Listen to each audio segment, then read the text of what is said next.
Greetings RPG champions. It's your guide GM Mayhem, bringing decades of home world building and storytelling skills from over 30 years behind the screen. In this extended guide, I'm sharing insider techniques for crafting homebrew worlds that feel truly alive at your table, based on my wealth of world building experience. With over 3 decades crafting immersive realms, I've learned how to transform a blank canvas into a dynamic, organic setting brimming with adventure potential. From bringing cultures to life, to building complex factions, to making your world react to heroes, I'll cover proven methods to make homebrew feel nuanced, vivid and ever-evolving. Whether you're a first-time game master ready to build your very first realm, or a veteran storyteller looking to level up your world-building skills, you'll find plenty of easy-to-implement tips here. Let's dive in. We'll dig deep on developing distinct cultures, building living environments, creating complex factions, linking player backstories, using current events and politics, making the world react to heroes. First up, build cultures beyond just names and food. Give peoples traditions, values, art, rituals. Create origin myths, folk heroes, societal touchstones to define identities. Are they spiritual philosophers or glory-seeking warriors? Details like coming-of-age ceremonies, funeral customs, add depth. Do this for races, regions, religions. Mountain dwarves value resilience and craftsmanship from their harsh living. Wood elves cherish freedom and adaptability to blend into the forest. Make cultures distinct rather than reskins. Potential pitfalls? Blanket portraying races as monolithic. Remember diversity within groups, outliers, those who challenge cultural norms. How have your players defied racial archetypes?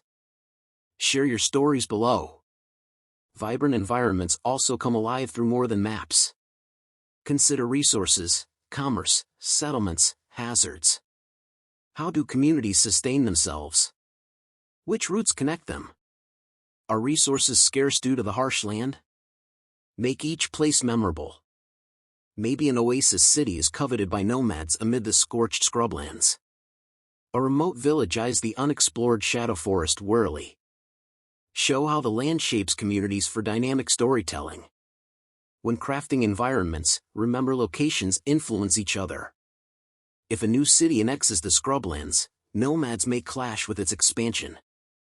If hill folk begin harvesting the shadow forest, its magic creatures may retaliate.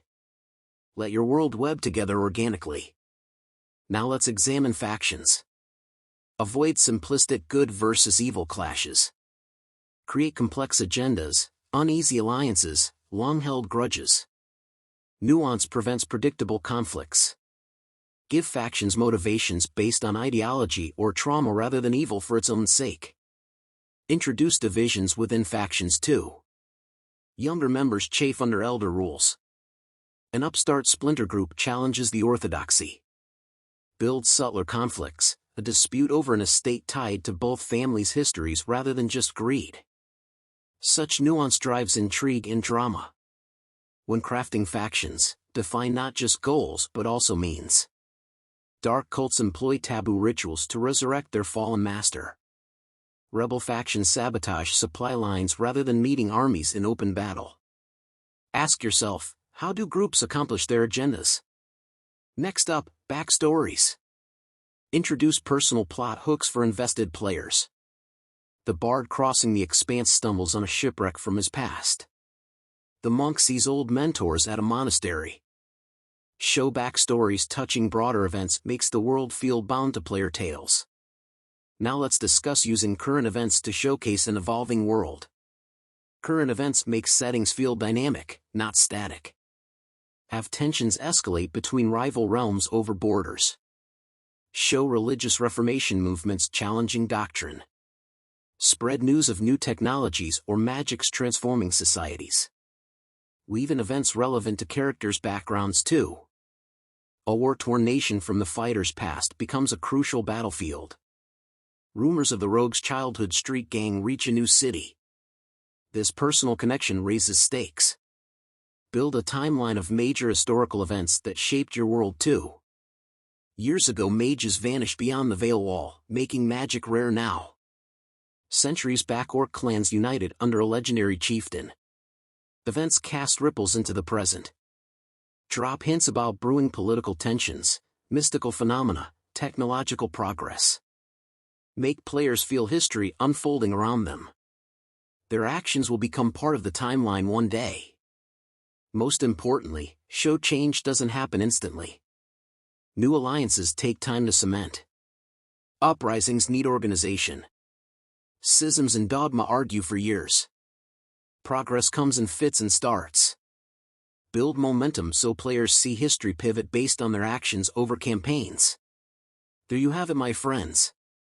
By incorporating major events that evolve over time, your world feels alive. Players love discovering plots unfolding around them and influencing history.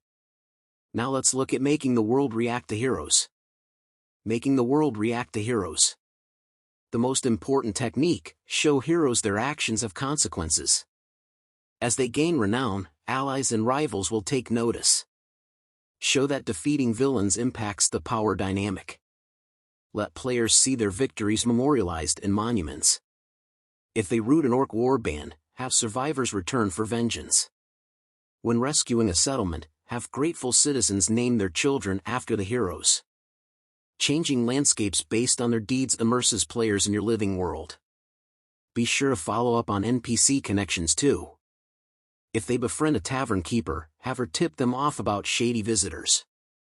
If they feud with a crime boss, show retaliatory strikes. Lean into bonds and conflicts forged.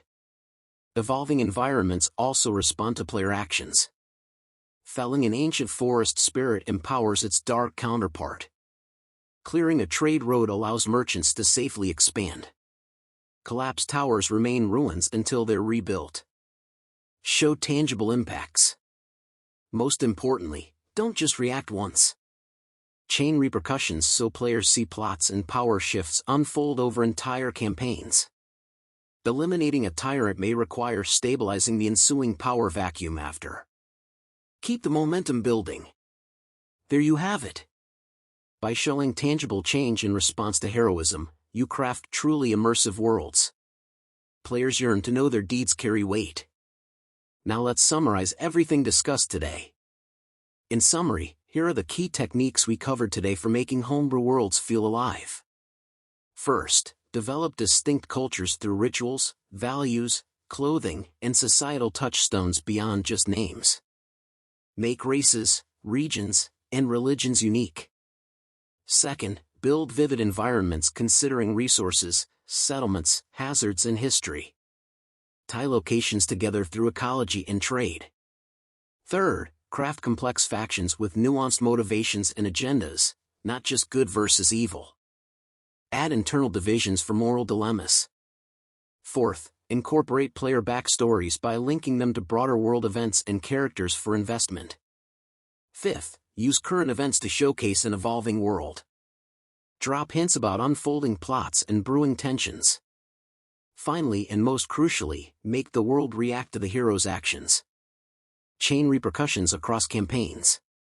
Memorialize their deeds. Show tangible change in response to their victories and alliances.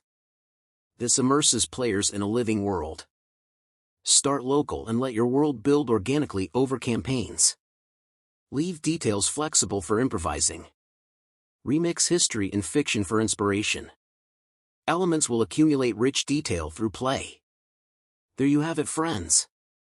By bringing nuance to cultures, factions, politics, and player agency, you create a dynamic realm brimming with adventure potential. This is GM Mayhem signing off for now. Can't wait to hear about the amazing worlds you craft. Let me know your world-building struggles and triumphs in the comments below. We're all in this together to create magical realms alive with adventure.